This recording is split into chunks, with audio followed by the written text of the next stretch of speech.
안녕하세요. 오늘 여러분이 보내주신 자료들을 보니까요.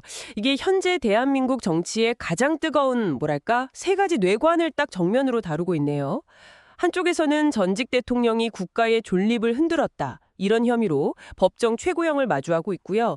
다른 한쪽에선 또 그런 위기 속에서도 보수 여당이 극심한 내분에 휩싸여 있습니다. 그리고 이 모든 논란의 한가운데 현직 대통령을 둘러싼 사법 리스크는 여전히 현재 진행형이죠.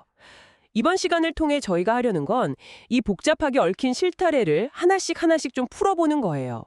각 사건의 표면 아래에 숨겨진 진짜 쟁점은 뭔지, 또 각 진영의 노림수는 무엇인지, 그리고 이 모든 게 앞으로 어디로 흘러갈지 그 큰 그림을 여러분과 함께 그려보려고 합니다. 맞아요.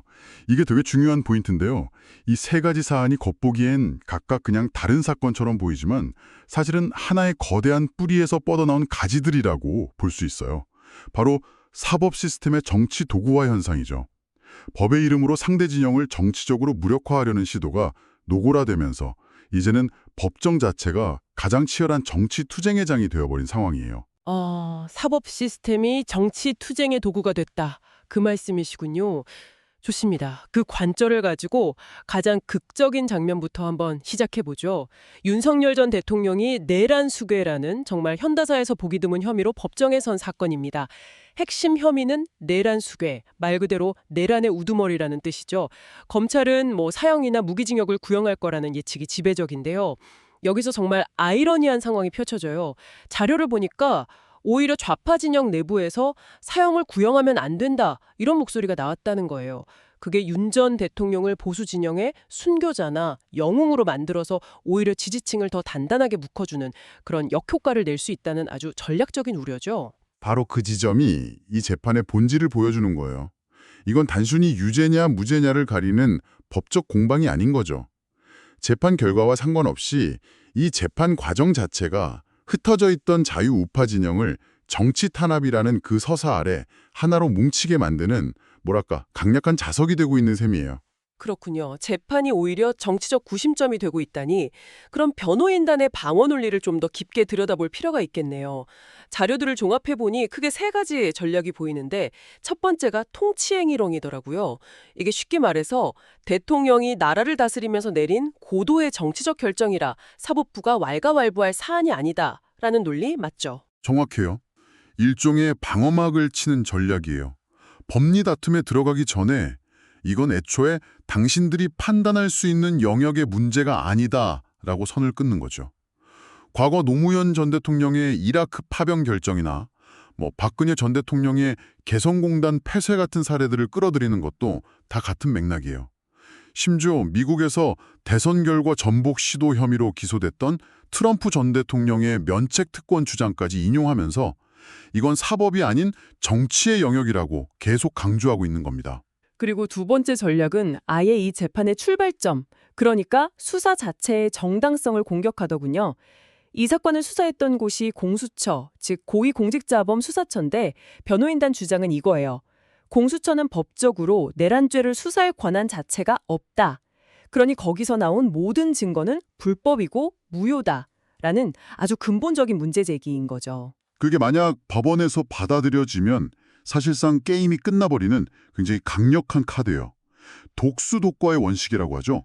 독이 든 나무에서 열린 열매는 먹을 수 없듯이 위법한 수사로 수집된 증거는 증거 능력이 없다는 법 원칙이거든요.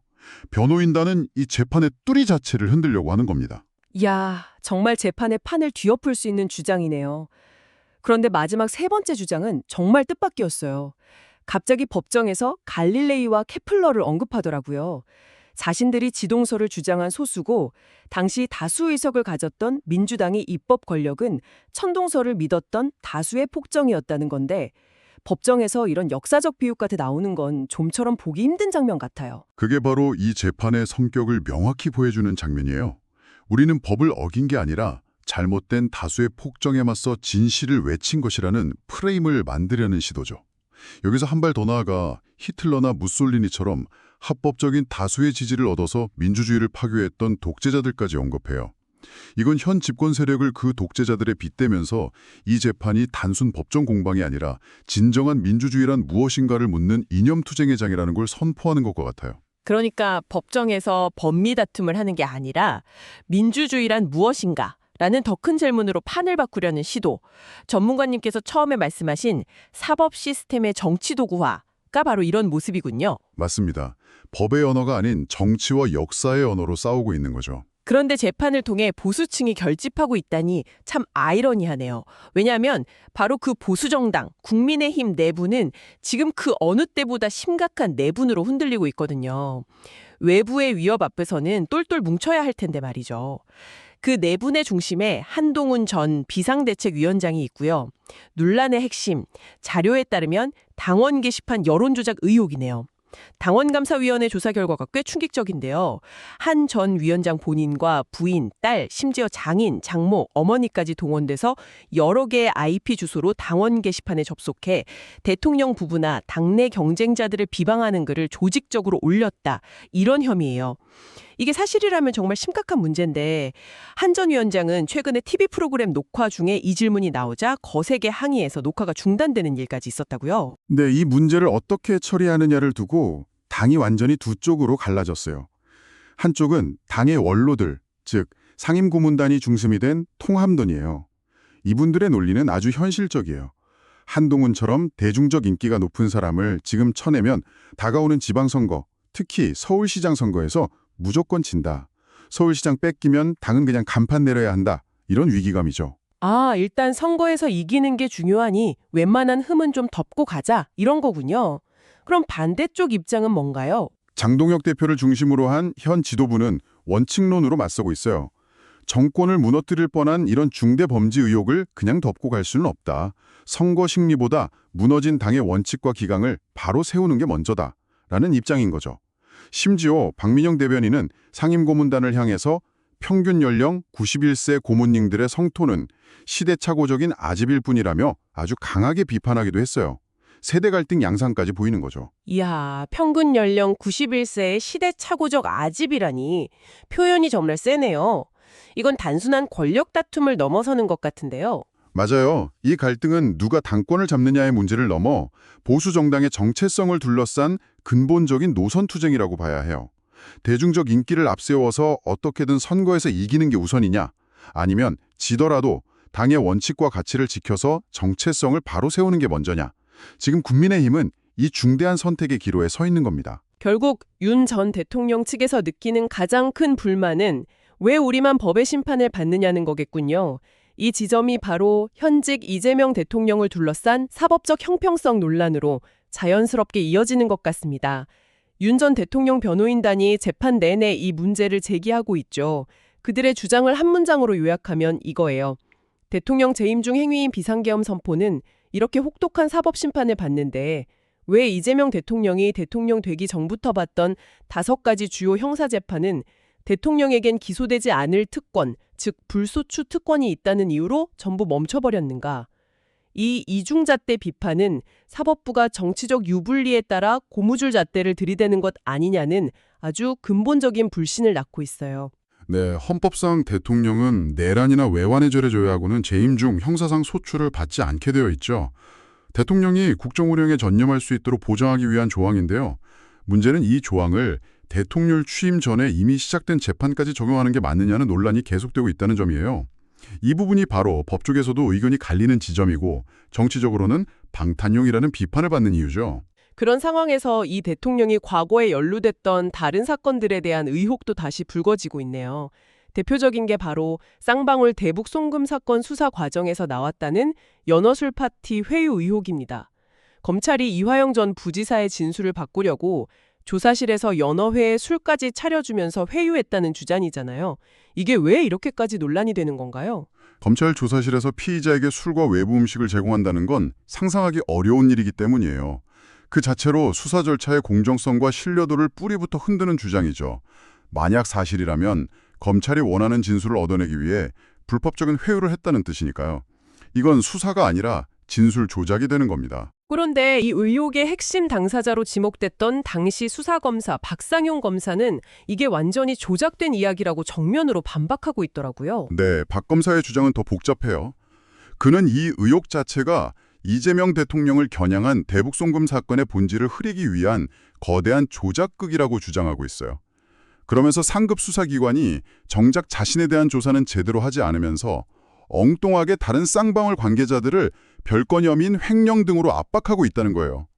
그렇게 해서 검찰에 회유가 있었다라는 진술을 억지로 받아내려 한다는 거죠. 결국 이 대통령에게 면죄부를 주기 위해 짜여진 각본대로 수사가 진행되고 있다는 의혹 제기입니다. 한쪽에서는 검찰이 진술을 조작했다고 하고 다른 한쪽에서는 그 의혹 자체가 대통령을 보호하기 위한 조작이라고 하니 정말 진실이 뭔지 알 수가 없는 상황이네요.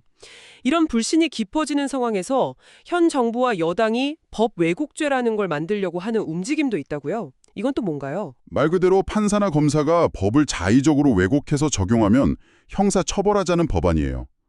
언뜻 들으면 법을 잘못 적용한 판검사를 처벌한다니 좋은 거 아닌가 하고 생각할 수 있죠. 네, 그렇게 들리는데요.